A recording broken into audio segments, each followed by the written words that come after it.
Hello friends, welcome back to my channel. Friends, आज हम आपको एक बहुत ही इंपॉर्टेंट टॉपिक डाउरी सिस्टम पर आर्टिकल लिखना बताने वाले हैं। तो देखिए फ्रेंड्स, सबसे पहले हमने आपको बताया कि ये डाउरी सिस्टम है क्या। तो आप लिख सकते हैं कि dowry is basically the cash. Dowry यानी कि दहेज, दहेज प्रथा पे आपको लिखना है। और दहेज क्या होता है? Dowry is basically the cash.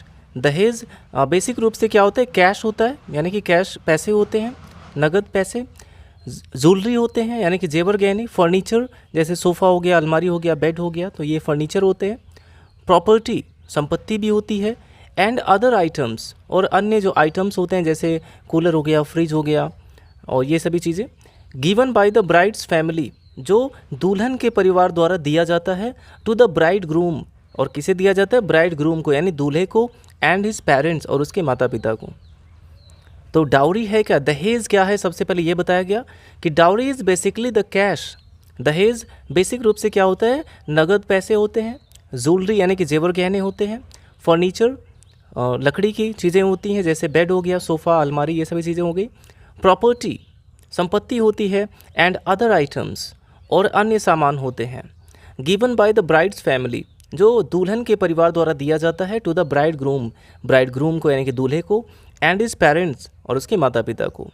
और कब दिया जाता है? During the event of marriage, यानी कि शादी समारोह में।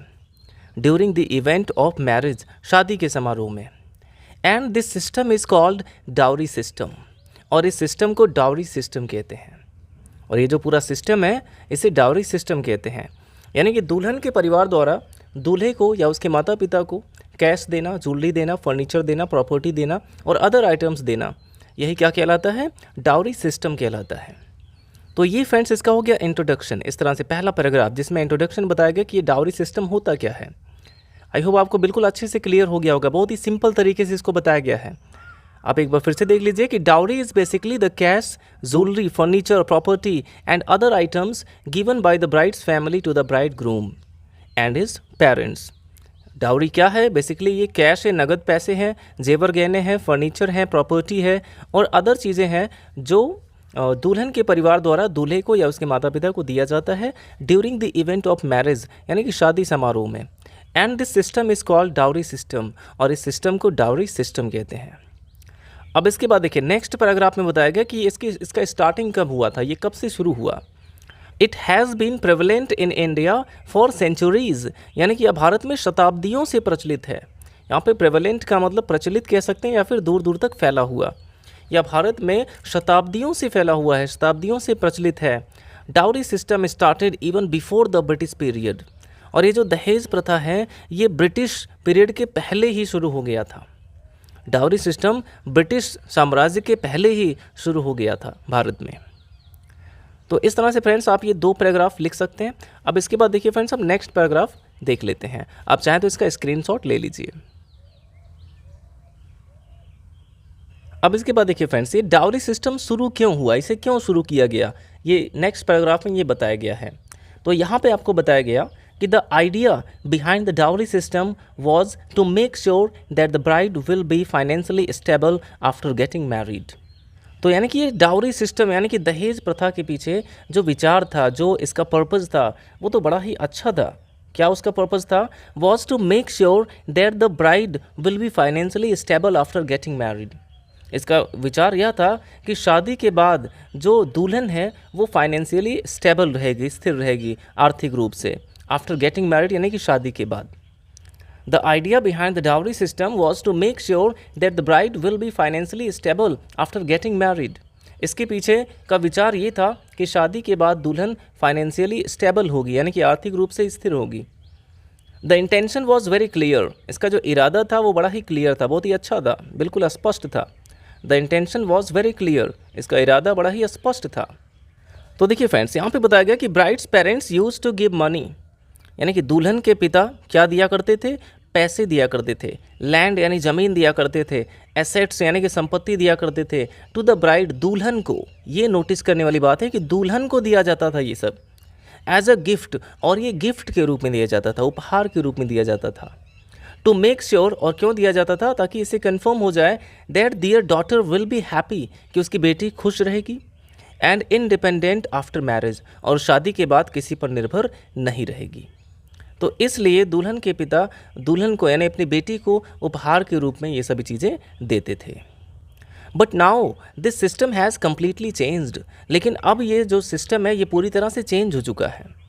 Parents of the bridegroom यानी कि दूल्हे के पिता are looking at their son, अपने बेटे को देखते हैं as a source of income, यानी कि एक इनकम के सोर्स के रूप में, इनकम के स्रोत के रूप में, कि उनका जो बेटा है जब उसकी शादी होगी तो इतना इनकम हम शादी में लेंगे उसकी शादी के लिए। तो इस तरह से फ्रेंड्स यहाँ पे एक शादी को एक बिजनेस बना के रखे हुए हैं। It has become a great issue in our society, यानी कि यह हमारे समाज में एक बहुत बड़ा इशू हो चुका है, बहुत बड़ी समस्या बन चुकी है। दहेज प्रथा हमारे समाज में एक बहुत बड़ी समस्या बन चुकी है। अगर देखा जाए फ्रेंड तो इसमें जो सेंटेंसेस हमने यूज़ किया है ये बहुत ही सिंपल सेंटेंसेस हैं। अगर आपने एक बार इस वीडियो को ध्यान से देख लिया तो आपको इसे रटने की ज़रूरत नहीं पड़ेगी, आप बहुत ही आराम से इस पर ऐसे लिख सकते हैं, इसको आपको याद नहीं करना पड़ेगा। तो यहाँ तक आई होप आपको समझ में आ गया होगा। अब इसके बाद हम लास्ट पैराग्राफ देख लेते हैं। अब देखिए हमें यहाँ से देखना है कि पेरेंट्स स्टार्टेड हेटिंग दियर डॉटर्स, इसकी वजह से माता पिता अपनी बेटियों से घृणा करने लगे। पेरेंट्स स्टार्टेड हेटिंग दियर डॉटर्स, दहेज प्रथा की वजह से माता पिता अपनी बेटियों से घृणा करने लगे। They can not afford to have a girl child, यानी कि वे एक लड़की का खर्चा नहीं उठा सकते हैं। They can not afford to have a girl child, अगर गरीब लोग हैं तो वो अपनी बेटी की शादी का खर्चा नहीं उठा सकते हैं, इसलिए बेटियां पालने में वो समर्थ नहीं होते हैं। That's why they are intentionally killing infant girl, और इसी वजह से वे लड़कियों को गर्भ में ही मार देते हैं।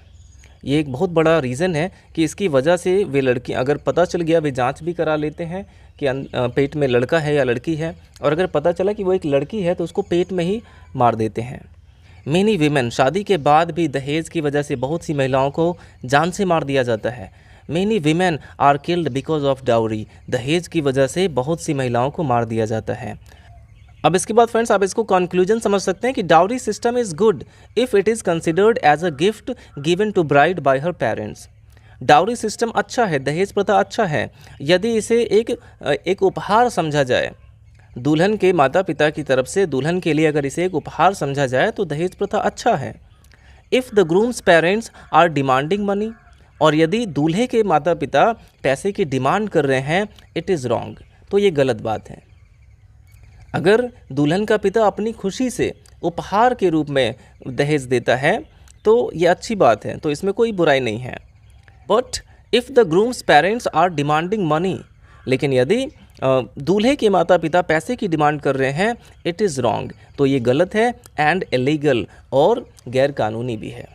तो ये हमारा जो लास्ट पैराग्राफ था इसको आप कंक्लूजन समझ सकते हैं कि dowry system is good if it is considered as a gift given to bride by her parents. तो यानी कि डाउरी सिस्टम अच्छा है यदि इसे माना जाए कि ये उसके दुल्हन के माता पिता के द्वारा उसे एक भेंट है, उसे उपहार के रूप में दिया गया है, तब तो ये अच्छा है। If the groom's parents are demanding money, लेकिन यदि दूल्हे के माता पिता पैसे की डिमांड कर रहे हैं कि अगर पैसे नहीं देंगे तो शादी नहीं होगी, इट इज़ रॉन्ग, तो ये गलत है एंड इलीगल, और ये गैर कानूनी भी है। तो फ्रेंड्स इस तरह से हम इस डाउरी सिस्टम टॉपिक पर बहुत ही इजीली आर्टिकल लिख सकते हैं। अगर ऐसे भी पूछा जाता है तो आप इसे ऐसे के रूप में भी लिख सकते हैं या फिर आर्टिकल के रूप में लिख सकते हैं। तो आई होप ये वीडियो आपके लिए हेल्पफुल रहा होगा। वीडियो अच्छा लगा हो तो लाइक करिएगा, और अगर आपने हमारे चैनल को सब्सक्राइब नहीं किया तो सब्सक्राइब कर लीजिए, क्योंकि ऐसे ही यूज़फुल वीडियोज़ हम आपके लिए लाते रहते हैं। Thanks for watching.